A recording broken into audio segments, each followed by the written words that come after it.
Pozdrav svima! U današnjem klipu vam predstavljam jedan novi nož. Ovo je ručni rad našeg domaćeg majstora. Rađen je po uzoru na SC3.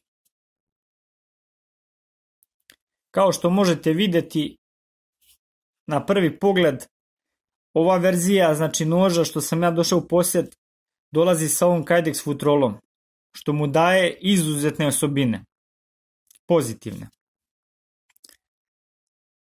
Sad ću vam pokazati malo, ajmo ovako, prvo ćemo pričati kad je već tu. Znači, Kydex futrola je fenomenalno odrađena, rađena isto kod nas u Srbiji. Znači, ova kopča mu je izuzetno dobra i pogodna za više nošenja. Znači, može se nositi unutar pantalona, s polja, obrnuto, horizontalno i vertikalno. Znači, s ovim menjanjima raznim. Jako dobra futrola i kvalitetno odrađena.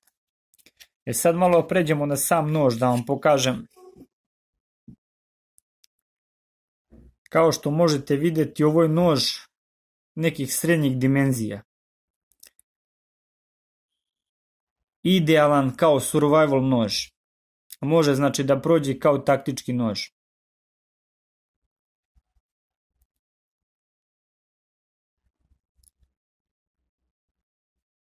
Sad ću vam pokazati Kulta Force pa uporedite. Znači, otprilike negde su iste dimenzije oba noža.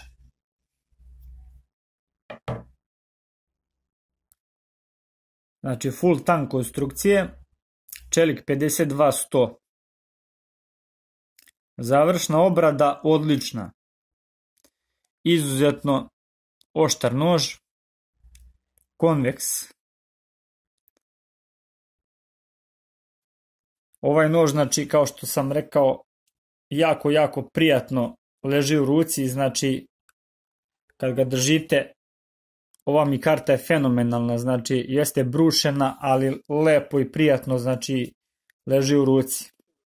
Nož ne kliza, što je jako bitno. A ovaj deo, znači, možete ovdje ako radite neke finije stvari, neka rezbarenja, pa možete ovaj prst staviti ovdje, znači prići malo bliže sečivu i raditi neke finije stvari sa njim.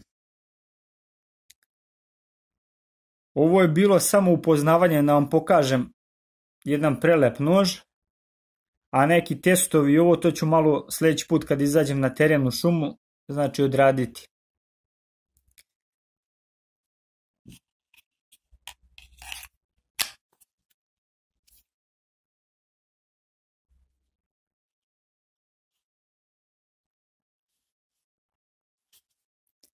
To bi bilo to što se tiče ovog klipa, pa se mi vidimo i čujemo u narednom klipu. Pozdrav svima!